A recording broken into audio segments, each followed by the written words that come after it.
안녕하세요. 컨쇼 대표 서영진입니다. 대입 전문 연구소 컨쇼에서 준비한 오늘 대학교 바로 성균관대학교입니다. 정말 좋은 대학교죠. 하루 더 놉니다. 공자탄신일날. 자, 교과와 학종에 대한 준비 전략에 대해서 준비를 했고요. 지금 교과 전형부터 그럼 한번 보도록 하겠습니다.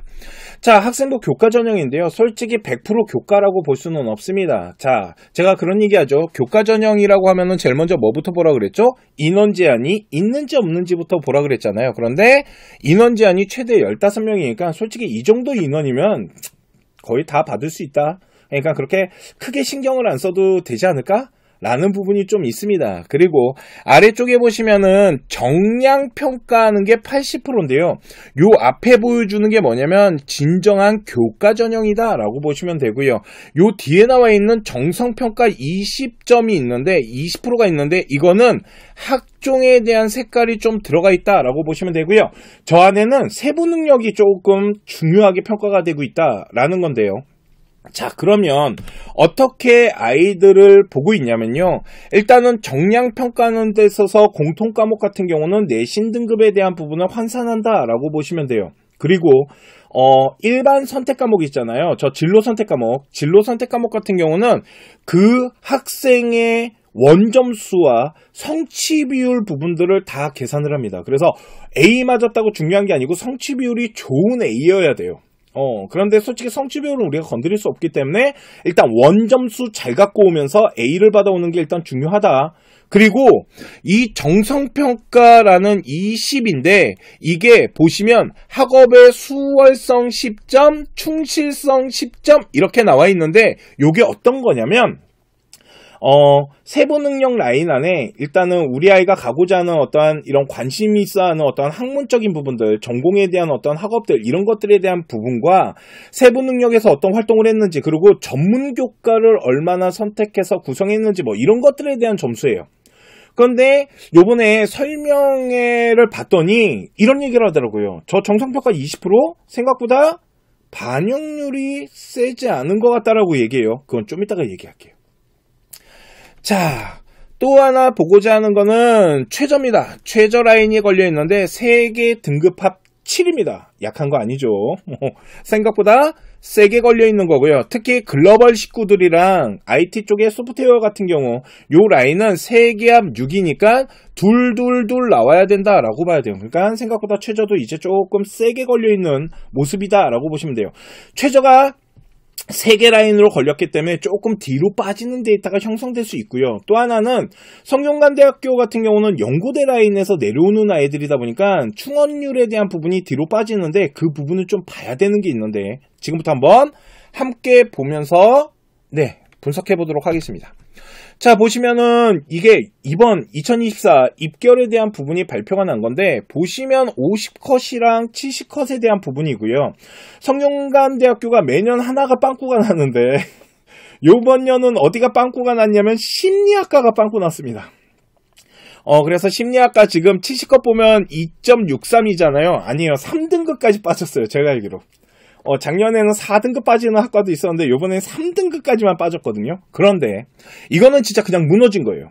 그러면 요렇게 한번 무너지잖아요. 그러면 다음 시즌에는 회귀가 일어나요. 그렇기 때문에 반드시 올라갑니다. 다 자기 자리 찾아가요. 그래서 한 1.6에서 1.7까지 올라갈 겁니다. 그러니까 이거 데이터 보고 넣으시면 안 돼요. 또 하나 보셔야 되는 게 뭐냐면 여기 나와 있는 등급들인데 보시면은 아까 보셨던 이 글로벌 라인 있죠. 글로벌 라인이 1.74 그리고 유학 동량이 1.85인데 요거 두 개는 해석이 좀 달라요. 여기 나와 있는 유학 동량학과는 솔직히 비인기학과예요. 비인기학과에 맞는 경쟁률과 아이들의 수준으로 들어와서 빠진 데이터가 약간 뒤로 빠진 거예요. 그러니까 생각보다 내신 등급대가 좋은 아이들이 많이 지원하지 않았다라는 건데 저 글로벌 라인은요. 좋은 아이들이 지원하고요. 연고대로 빠져나가면서 데이터가 뒤로 빠진 거예요. 그러니까 글로벌이나 이렇게 인기학과들이 등급대의 70컷이 1.71을 나타난 거는 솔직히 리스크가 좀 있는 7인 거예요.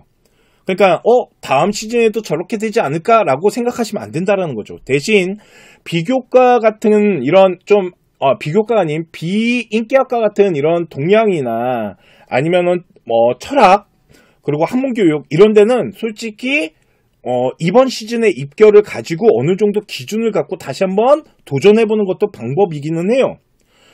자, 또 하나 보여드리고 싶은 건 이제 자연계인데, 자연계 같은 경우도 솔직히 보시면 등급대가 뒤로 빠지는 학과들이 있죠. 에너지 같은 경우 1.89, 반도체 1.8 이렇게 빠진 거는 여기 다 인기학과예요. 이 얘기는 연고대 라인 빠지는 데이터이기 때문에 에너지나 반도체가 1.8까지 빠졌으니까 우리 아이가 1.8인가 한번 넣어봐야지 이러지 말라는 거죠. 올라갈 수 있는 부분이에요. 저 데이터는 솔직히 좀 리스크가 있고 50컷을 보고 넣어야 된다라는 게 있는데, 특히 에너지 같은 경우는 다음 시즌에 어느 정도 회귀가 일어날 수도 있어요. 또 봐야 되는 게 뭐냐면 생각보다 등급대가요. 그 상대적인 대학교의 입결이랑 분석해보면 뒤로 빠지는 거나 아니면 등급대가 약간 뒤로 더 흔들려요. 이게 솔직히 저는 최저 때문에 그럴 수도 있어요. 그런데 대학교에서는 아까 말한 정성평가 20%에 대한 비중이 그렇게 크지 않다라고 얘기하지만 전 그렇게 생각하지 않아요. 왜 그러냐면 아무리 계산을 해봐도요. 한양대학교가 이번에 최저가 생겼으니까 아마 기준선을 잡고 하겠지만 서강대학교나 중앙대학교를 좀 생각하면서 계산을 해보잖아요. 그러면 솔직히 성균관대학교 대학 레벨에 비해서 교과 성적이 뒤로 좀 많이 빠져요. 그렇기 때문에 저는 솔직히 2등급대 아이들도 합격선 형성하는 게 이 데이터에 들어가 있어요. 70컷이기 때문에. 그런데 정상적으로 계산하면 못 들어와요. 그러니까 그 정성평가 20점에 대한 부분이 옹기종기 아이들의 수준에 따라 비슷하게 들어온다 하지만 어느 정도 영향력을 가져간다라고 봐야 돼요. 그래서 우리 아이가 내신이 좋은데 생기부가 진짜로 막 허접하잖아요. 그러면 솔직히 성균관대학교 넣으면 안 돼요. 어느 정도 구색은 맞춰놔야 돼요. 한 B급 색깔은 나와야 된다는 거죠. 이해가시죠? 그렇기 때문에 C급 막 생기부가 되게 단순하게 돼 있거나 허접하게 돼 있다? 그러면 솔직히 성균관대학교 교과 넣는 거는 생각해봐야 돼요. 아무리 대학교에서 20점 그거 서류 중요하지 않습니다라고 한다고 우리 아이가 지금 성적이 부족한데 서류가 안 좋은데 막 던진다? 안 돼요. 그러시면 안 됩니다. 어느 정도 서류가 보편적으로 만들어져 있고요.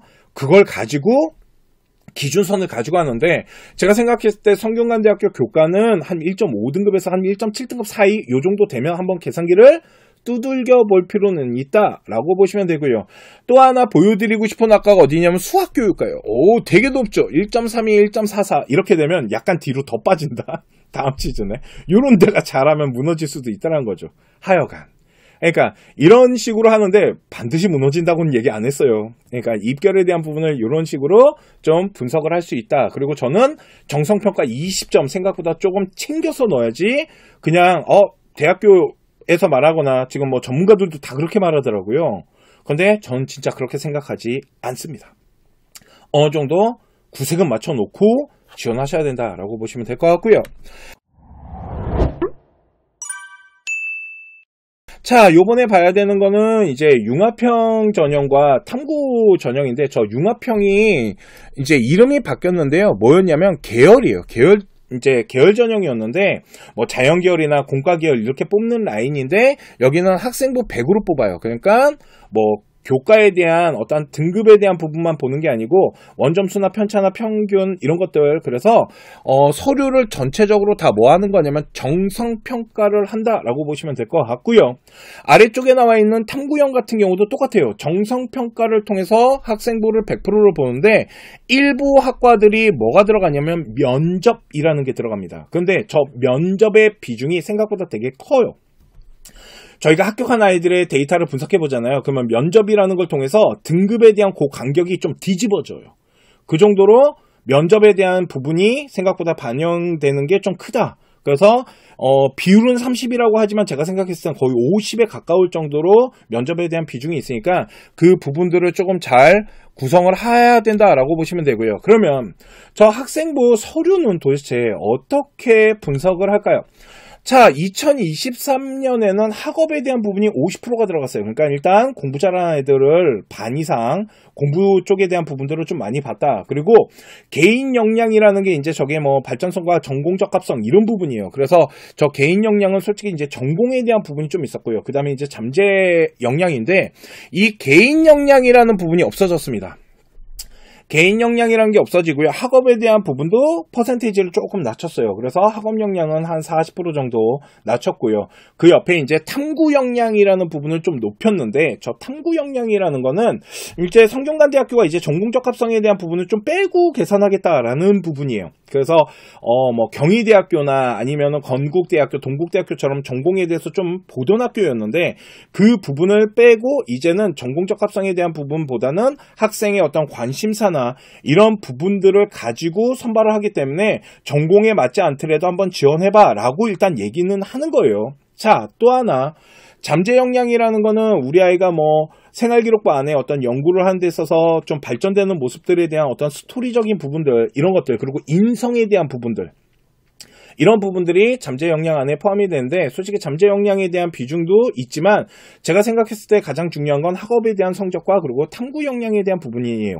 자, 그리고 저 탐구 역량은 이제 성균관대학교가 이제 가이드북 같은 이런 어떤 기준선이 좀 나오면 그때 가서 다시 볼 수 있을 것 같고요. 지금은 전공성에 대한 색깔을 좀 뺐습니다 라는 부분인데 자, 보시면은 서류평가에서 개인 역량에 대한 게 전공 적합성과 어떤 활동에 대한 부분들 이런 탐구에 대한 부분 이런 거였는데 탐구 역량으로 이제 비중을 높이면서 전공에 대한 부분을 빼고 탐구 확장성이라 그래서 좀 융합적인 아이들 이런 아이들을 선발하고자 하는 게 있는데요. 좀 생각해야 될 게 있지 않을까요? 왜 그러냐면 우리가 대학교를 지원할 때 성균관대학교만 딱 노리고 지원하는 게 아닙니다. 그죠?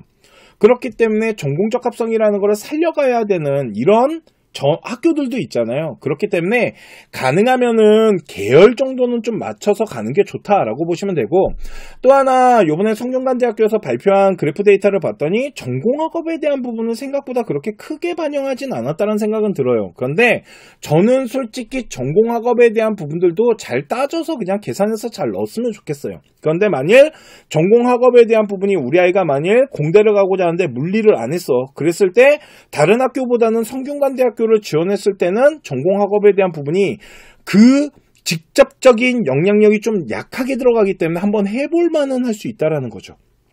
이런 것들은 있겠지만 가능하면 대학교를 성균관대학교만 보고 가는 게 아니기 때문에 전체적으로 계열 정도는 그리고 전공학업에 대한 부분 이런 것들은 좀 잘 계산해서 구성을 좀 해놨으면 좋겠다라는 게 있고요.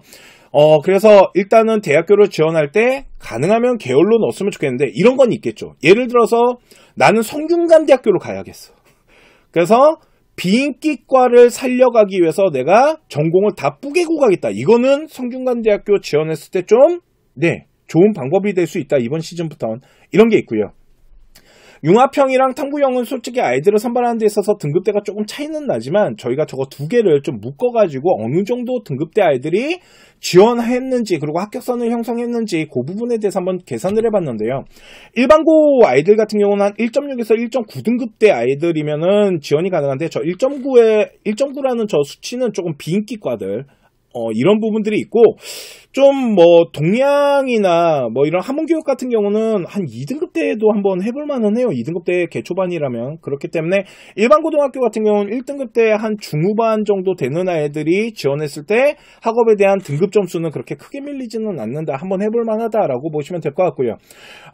외고나 국제고나 이런 광역자사인데 광역자사는 솔직히 학교 레벨에 대한 차이가 많이 나요. 그래서 좀 학교에 대해서 좀 잘 분석을 해야 되는데 일단은 한 3등급대 아이들, 3등급대 초에서 3등급대 중반 정도 되는 아이들이 지원했을 때 점수가 크게 밀리지 않고 전국자사 같은 경우는 4등급대까지도 충분히 가능하다라고 보시면 될 것 같아요. 그렇게 해서 학생부 종합전형을 지원하는 데 있어서 뭐 융합형이나 탐구형이나 요 부분에 있어서 한 요 정도 등급대가 된다라면 잘 분석하고 융합형이랑 탐구형이 아이들을 선발하는 기준선이 어떻게 다를까요? 그 부분에 대해서 설명해 드리려면 학교에서 학생부 종합전형을 어떻게 선발하는지에 대한 더 구체적인 어떤 기준이 나와야 되는데 그걸 보고 말씀드릴 수 있을 것 같다라고 보시면 될 것 같습니다.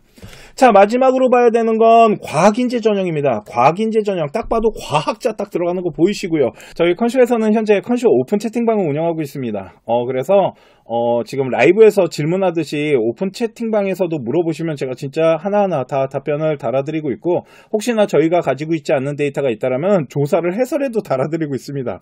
그렇기 때문에 저희 컨쇼 오픈 채팅방도 한번 이용해 보시면 좋을 것 같고요. 또 과학자 딱 들어가는 거 보이시고요.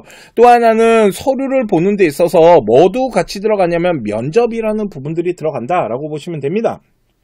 솔직히 저는 학생부 종합전형 과학인재 같은 경우 작년에도 말씀드렸지만 이거는 누가 봐도 특목고 전형입니다 라고 말씀을 드렸었잖아요. 그리고 그 부분이 요번에 데이터가 발표가 났는데 데이터 안에 다 포함이 되더라는 거죠.